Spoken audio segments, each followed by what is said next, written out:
വെള്ളിയാഴ്ച പള്ളി പോണാര് നിങ്ങൾക്ക് ഓർമ്മയില്ലേ? വെള്ളിയാഴ്ച പള്ളി പോണ എന്തോ നമ്മള് നോമ്പ് സമയത്ത് എന്താണ് കളിച്ചു പറഞ്ഞിട്ട് അവിടെ വേറെ കാര്യം, നിങ്ങൾ ഏറ്റവും ഇഷ്ടപ്പെടുന്ന ഒരു സമയമാണ് ഈ നോമ്പ് സമയം. കാരണം എന്താ പറയണ്ടേ, ചർച്ചിൽ പോകാൻ പറ്റും.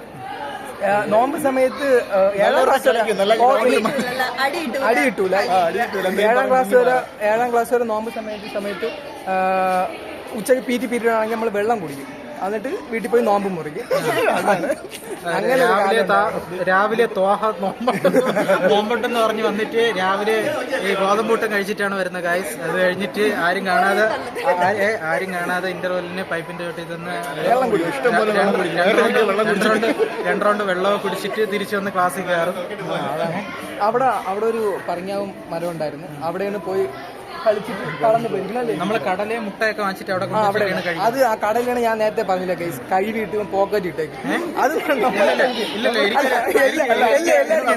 എനിക്കൊരു ഓർമ്മ എപ്പോഴും വന്നതെന്ന് പറഞ്ഞാൽ 6 കഴിഞ്ഞ് 7 കയറി ഒരു ആദ്യത്തെ ഒരു 2 മാസം കഴിഞ്ഞ് മുട്ട കൊടുക്കുന്ന ടൈമായി. അപ്പോഴേ താഹാക്ക് ഇതുപോലെ മുട്ട കിട്ടി കഴിക്കാൻ മറന്നുപോയി. അടുത്ത ദിവസം വന്നിട്ടാണ് ഇവിടെ വെച്ചിട്ടാണ് പാത്രം. വെള്ളിയാഴ്ച കഴിഞ്ഞ് ശനി ഞായർ കഴിഞ്ഞ് തിങ്കള കഴിഞ്ഞുള്ള ഒരു ദിവസം താഹ അറിയാതെ കഥ വന്നു പാത്രം തുറന്നു. അവിടെ നിൽക്കാവത്തില്ല, ഒരു പഞ്ചായത്ത് തന്നെ ഓടിയൊരു കഥയാണ്. വൈശാഖിന് ഇതിന്റെ ബാക്കി കഥ വൈശാഖ് പറയും. പിന്നെ വേറെ എന്തെങ്കിലും ഒരു ഓർമ്മ നിനക്ക് ഓർമ്മയില്ലേ ഇതുപോലെ പാത്രം തുറക്കാതെ കൊണ്ടുവന്നത്? നീയാണെന്നാണ്. ആ 4ാം ക്ലാസ്. അത് വേറെ സ്കൂളിലെ കഥയായിരുന്നു. നേരത്തെ ഓർമ്മിച്ച് പറഞ്ഞില്ല.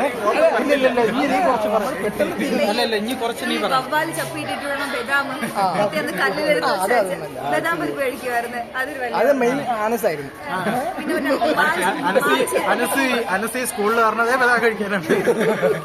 മാഞ്ചത്തിന്റെ പൂ ഇറക്കി വെക്കുമായിരുന്നു. മെമ്മറീസ് ആണ്. പിന്നെ കല്ലിറക്കി അറിയണത് മറ്റേ തലേക്കുള്ള പിന്നെ മറ്റേ ചെരുപ്പ് സിൽക്കോൺസിന്റെ മെയിൻ ആളാണ്. സിൽക്കോൺസിന്റെ ചെരുപ്പ് അതിനുവേണ്ടി മാത്രം കൊണ്ടുവരും വീട്ടിൽ. എന്നിട്ട് പിന്നെ ഇവിടെ ഞാൻ കാണിച്ചതുണ്ട്, കാണാൻ പറ്റുന്നുണ്ട്. ഈ ഒരു ഗ്യാപ്പിൽ 3 സ്റ്റമ്പ് വരയ്ക്കണം. സ്റ്റമ്പ് വരച്ചിട്ട് ഇവിടെ നിന്ന് അങ്ങോട്ട് കളിയും. കളിക്കുന്ന ബാറ്റൊന്നും ഇല്ല. നീ പറഞ്ഞ പോലെ സിൽക്കോൺ ചെരുപ്പ് ഇങ്ങനെ കയ്യിൽ ഒരു കയറ്റി വെച്ചിട്ട് അത് ബോളെന്ന് പറയണ മറ്റേ കുതിക്കുന്ന ബോളിൽ ഇതുപോലെ പ്ലാസ്റ്റിക് ഒക്കെ ചുറ്റി കഴിച്ചിട്ട് അതിനകത്ത് നനഞ്ഞ പേപ്പർ വെച്ചിട്ട് പിന്നെ അങ്ങനെ എന്തൊക്കെയാണ്. ഇവിടെ നിന്ന് നേരെ കാട്ടിലോട്ട് പോകും. കാട്ടിൽ ചാടാനായിട്ട് ഒരാളും കൂടെ കാണും. അതാണ് ഈ കളിയിലെ പ്രത്യേകത. നമുക്ക് ഇന്റർവെൽ ടൈമില് മെയിൻ ആയിട്ട് ഉണ്ടായിരുന്നത് നമ്മുടെ പേപ്പർ കട്ട് ചെയ്ത് പാവ ഉണ്ടാക്കിയിട്ട് പാവയ്ക്ക് വെറൈറ്റി കളേഴ്സിൽ ഉടുപ്പിട്ട് കൊടുക്കുമായിരുന്നു. അത് ബുക്കിനകത്ത് വെച്ചൊരു ഓർമ്മയായിരുന്നു. ക്ലാസ്സിലെ കുട്ടികൾക്ക് എല്ലാവർക്കും കുട്ടിയുടെ ബർത്ത്ഡേ ആണെന്ന് പറഞ്ഞിട്ട് എല്ലാവർക്കും മധുരം കൊടുക്കുമായിരുന്നു, മുട്ടായി വിളമ്പുമായിരുന്നു, സിപ്പപ്പ് മേടിക്കുമായിരുന്നു. വീട്ടിൽ നിന്ന് കള്ളം പറഞ്ഞ് സ്റ്റാമ്പ് മേടിക്കാനെന്ന് പറഞ്ഞിട്ട് പൈസ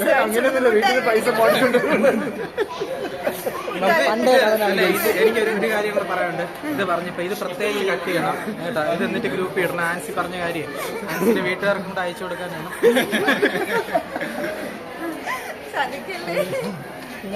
ഒരു സ്റ്റാമ്പ് വാങ്ങി 5 രൂപ മേടിച്ചിട്ട് 4 രൂപ നമ്മള് പങ്കാളികൾ. ലക്ഷങ്ങൾ ഇതൊക്കെ അവളെ സ്വന്തം കാര്യമാണ്.